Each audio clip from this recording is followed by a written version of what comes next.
Welcome to Ideagen TV. We're especially thrilled today to have with us the Greek Minister of Tourism, Haris Theoharis. Mr. Minister, welcome.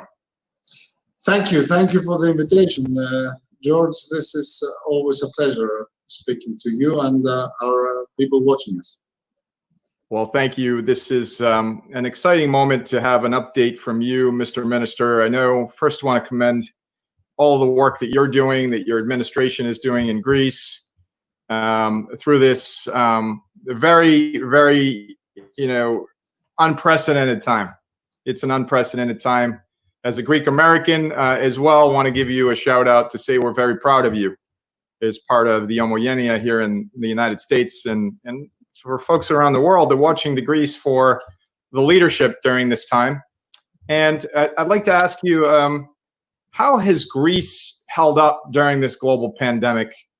And how have the results perhaps in some ways exceeded your expectations as Minister of Tourism? Yes, indeed. I mean, this has been a very stressful and difficult time for all countries and all peoples. So what we tried to do is to heed the warnings of the experts early on. Our Prime Minister was very, very decisive, took a tough stance, tough, difficult decisions early on when those decisions were not obvious like they are now in hindsight. And then he gave us the whistleblowers, or the mark to start on this journey to ensure that the whole of the government is effective against this pandemic. But the final ingredient in this recipe is the most important one, and this is the Greek people's determination to see this in a responsible manner, to adhere to the rules, to listen to the experts, to monitor and keep this social distancing, the personal hygienic rules, etc., etc. So this triptych of ingredients allowed us to move and be so effective. And this is the same ingredients that we were going to use in this post-lockdown phase, the phase where we gradually open our economy to the outside world, albeit with a vigilance on the health front. Well, that's right. And you can see that vigilance. And again, I'd like to express our gratitude in terms of the leadership that's coming out of Greece for enduring this incredibly difficult, as you said, moment.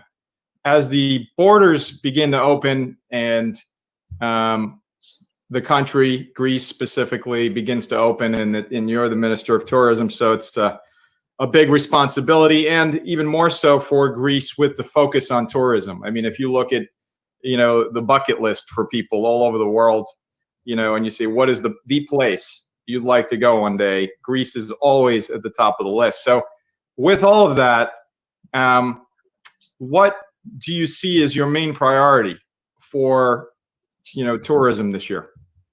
Well, we have reached a stage where the country is open. We're open not to every country and not without rules and regulations, but we are open, ready to receive mainly visitors from Europe and from some countries outside Europe. So this is a big, big milestone. It's a big mission accomplished sign behind in the background of the country. Because this was not an easy task. It required a lot of coordination. It required a lot of work on a European level and on a national level to ensure that this came about. And now that we accomplished that, we have no time to celebrate. We have to move on to ensure that the first weeks of implementation of this opening do not throw us off balance, do not push us to lose control of the situation. We've proved that we can keep control on the way in, on the lockdown phase. We have proved that we can keep control on the internal gradual lifting of the restrictions. And now we're about to prove, as I'm very confident that we're going to prove, that we can open our external borders and still keep control. Now, if we do that, then I think the next steps for Greek tourism, both in terms of the late finish of the current year, but mainly the build-up to the next years, will be very, very successful. So this is not the time to concentrate on numbers. This is the time to concentrate on quality and on operational excellence. Yeah, and I like that you said that. I really like I like the way you are in the entire administration there are looking at efficiencies. And we talk to a lot of people each and every day, global CEOs, diplomats, leaders like yourself, NGO leaders, and it's been striking to hear how innovation has in certain areas accelerated. Innovation, efficiency, and the most important thing, resiliency. The resiliency of the Greek people in this face of this pandemic has been remarkable, and I think that you're emblematic of that. You're an example of the resiliency that the country continues, even though we're in the midst of all of this. You are moving forward in a very clear, in a very concise way, basing your decisions on science, of course, but at the same time, accelerating that innovation and efficiency, as you said. So that is remarkable, because you can harness what is really a global issue for the good in some ways, right? Yes, of course. I mean, you cannot enter a crisis and come out of it the same person that you entered in, especially if it's a crisis of the kind of proportions that this pandemic has. And I think the name of the game is innovation, as you said, and collaboration. I'll give you an example. We have instituted a special algorithm, and we call people to complete a PFL form, which is a locator form, to allow us to use this algorithm and target our testing to where exactly it's needed. Now, this algorithm was developed by Greek scientists of diaspora, actually working in Harvard University. So it's a Greek-American collaboration, and it's in the forefront of innovation of how countries will deal with the opening of their borders. I'm certain that our experience will be a case study for people that want to learn lessons out of this crisis. That's right, and utilizing that technology and that innovation. You mentioned the algorithm. I mean, that's incredible to be able to look forward in a way that that allows for you to look around the corner, to be able to prepare for that post-pandemic world that's, by all accounts, moving forward in terms of the vaccine development, with so many different companies and so many different countries leading up those efforts. We're all extremely hopeful at this point that we can see maybe a glimpse of light and look forward to a day not in the so distant future where we can, say it's normal. And now we talk about the new normal. You hear that a lot. What's the new normal? Well, your hope is probably that the new normal would be more people traveling to Greece after the pandemic, which I think, by all accounts, may be the case, right? Once we get past this, although there will be a diligence in terms of hand washing and, being careful not to spread, if you're not feeling well, illness, which should have been the case anyway. I think there's an opportunity for you to really gain momentum beyond where you were even last year. Would you say that's the case? Well, of course, we will try to exploit every opportunity.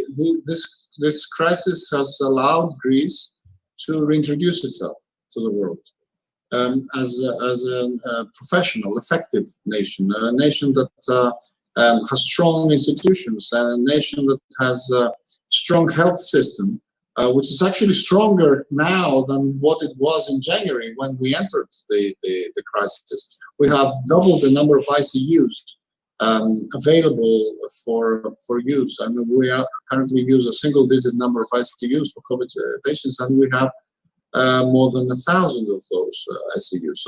So it's a safe country to the benefit of our people and to the benefit of anyone coming to Greece, it allows us to provide the kind of healthcare that they might need at no cost to the traveler. So if you like, this has allowed us to find a new sense of pride and a new sense of assertiveness, if you like, that we are able to stand on our 2 feet and solve problems in a much better way than others. That's right. And so what have you encountered? Are there any examples of challenges, perhaps even unexpected? Of course, there are probably many that you've encountered and perhaps overcome in the past several months. Well, the challenges are too numerous to explain in a few minutes, but I think the biggest challenge has been the biggest problem that we have in the public administration, which is coordination and cooperation.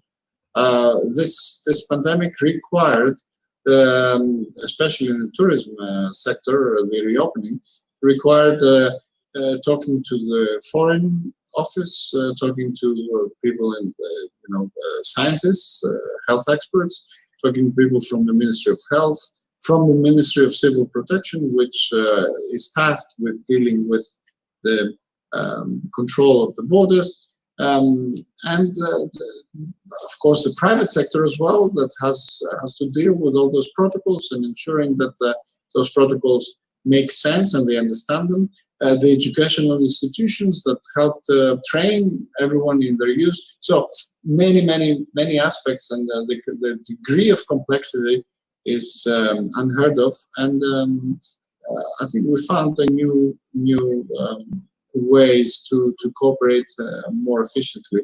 And this is, I hope, a long-lasting legacy of this crisis. Well, that's another area that you talk about, and it's no different anywhere else in the world, quite frankly, as you've seen, in terms of coordination, interagency coordination, intergovernmental coordination. And then what I really like that you mentioned a little bit earlier was the whole notion of collaboration, because that's where we live at Ideagen. We convene companies, NGOs, public sector, and I know you're a big fan of that. And it's very important because those countries, those entities that survive through things like we're going through now, are those that perhaps were prepared with these relationships, with these partnerships that were created before the pandemic, for example, because it's very difficult to begin new relationships in the middle of a pandemic, to begin to understand what resources companies have, for example, in Greece, that can help during a pandemic or whatever it may be. So when you have this cross-sector collaboration, it's very easy, or not as difficult, for you to pick up the phone as Minister of Tourism or anyone else in the government to say, I understand what you do, we need your help, let's work together. As opposed to another conversation, which would be, tell me what you do, help me understand what you do, let's figure out a way to work together. It's a much different conversation.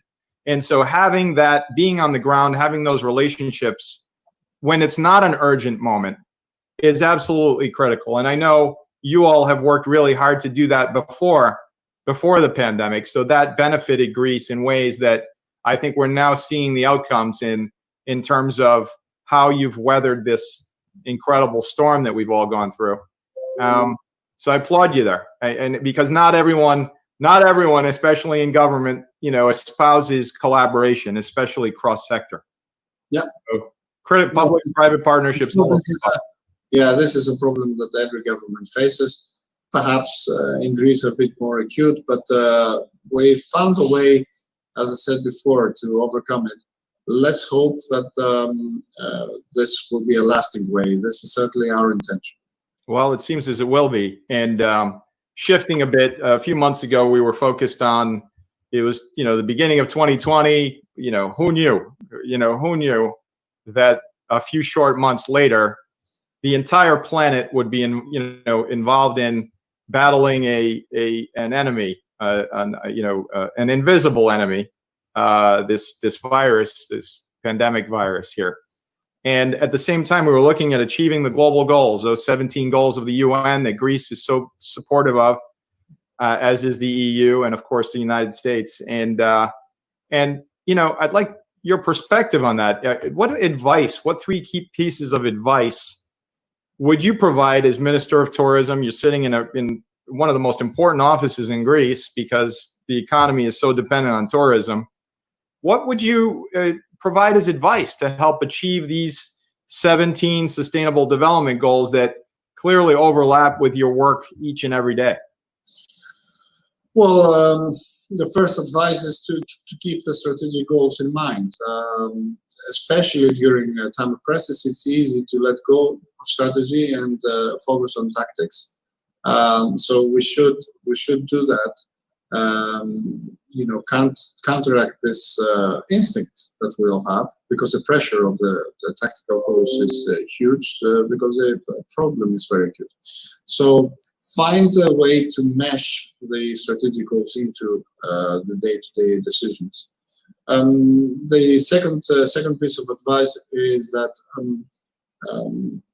use the needs of the crisis to advance those goals.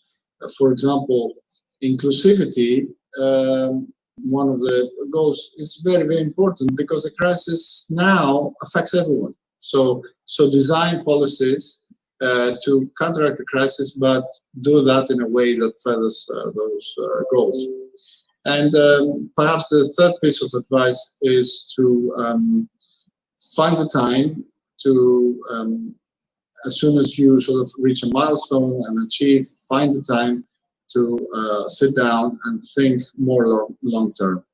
We need to have this long-term perspective if we are to be able to look into those goals, because those are not goals for the next month or the next 3 months. Those are goals for the next few years. So take a breath and have the long-term perspective in your mind.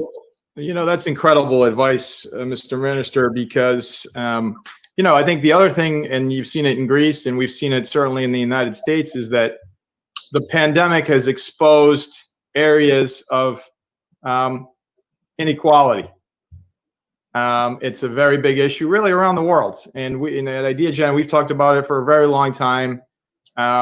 Empowering individuals to have access to education, quality healthcare, be able to start a business, to be able to, have access, which is called equity. Not necessarily, it's a little bit different than equality. Equity means that you have access and are able to utilize these key tools, as opposed to just equality, having it available, but having really no access. So there's an opportunity now for that to be a legacy, as you mentioned, an incredible legacy of what is happening. Broadband, giving everyone access to the internet so that they can, work from home in this gig economy, to be able to, as you mentioned, work on algorithms literally from their home if they can, to be able to, become empowered in so many different ways. And so I think that's incredible and remarkable that you and the government in Greece are looking at ways to create a more level playing field for all of the citizens of Greece in light of what's happening. Instead of just addressing the pandemic, you're trying to address systemic issues, as we are here in the United States, of course. And so that's an incredible legacy. If that's what comes out of this, if that's the only thing that comes out of the pandemic, then something good has come out of it. Looking to 2021, which we all are, in what we are all hoping will be a post-pandemic world. We hear about all the work on vaccines. We hear about all the promise that's happening. What will your priorities look like for next year? And how, we've touched upon this a little bit, but how do you see tourism becoming different next year and in the decades to come? Well, the first part of the question, in terms of the priorities, of course, the immediate priority will be to rehabilitate the tourism industry of Greece, to bring the revenue, because at the end, that's what supports jobs, and that's what supports equity and the SDGs. So bring the revenue back to a level that can sustain the Greek economy and the Greek tourism industry. Of course, At the same time, we need to look at the trends that will affect tourism. Those trends perhaps were present, but this crisis accelerated them. So enhancing the experience, making it slower, making it more meaningful, perhaps more authentic. Those are the trends that I feel we all will experience more and more as a need of the customer, because this crisis, I think, has forced us all to take a deep look into what is actually essential and what's superficial. And I think we will seek that in our lives in all its aspects, and especially the traveling aspect of our lives. That's right, and that's an incredibly insightful look at the future. We're all hopeful, and with leadership like yours and like that of Prime Minister Mitsotakis and your whole administration, I think there's a glimmer of hope, certainly for Greece, and that is a shining light for others to model these efficiencies, just the incredible optimism that you have provided through the government to the people of Greece to help get through this. And so I mentioned leadership, and I know leadership is important for you. It's a very important element of what you do each and every day. And so, especially at this time, if you were to go back to when you first started in your career, what bit of advice would you provide to your younger self, and why? Well, that's a difficult question, but it's an interesting one as well. I guess those two go hand in hand. Perhaps I would say slow down. Listen more and open your eyes and gather more from the environment. Watch how more experienced people operate and take that advice. Closer to you, or if you like, in other words, feel a bit less certain about your convictions and take a bit more from other people's convictions. The end result, the merging of those two viewpoints, is always much, much better. Slow down and listen more. What incredible advice. I probably would have given myself the same advice. So it's an incredible way to conclude this profound and very insightful and inspiring interview. You've inspired me. I know you're going to inspire the millions of people that are watching this series. And what would be, Mr. Minister Theoharis, Minister of Tourism of Greece, what would be your call to action for our global audience? Well, as we said before, this crisis is forcing everyone to rethink priorities. Let's try to prioritize people, our health, our well-being, over the pure economic goals. The example of Greece shows one thing, that those people that prioritize the economy over health, in the end, have paid a double price, both in terms of number of deaths and health hardship, but also in terms of the economy. And the first quarter of this year, Greece contracted only by 0.9% of its GDP versus 3.2% of the average European country. So even though we moved far quicker than the rest of the economies to lock down our economy, we actually are paying less of an economic price for that good decision. So I think things that we sometimes think are don't go hand in hand, in the end they're actually complementary rather than opposing each other. So let's recognize those counterintuitive truths, and let's follow our instincts more.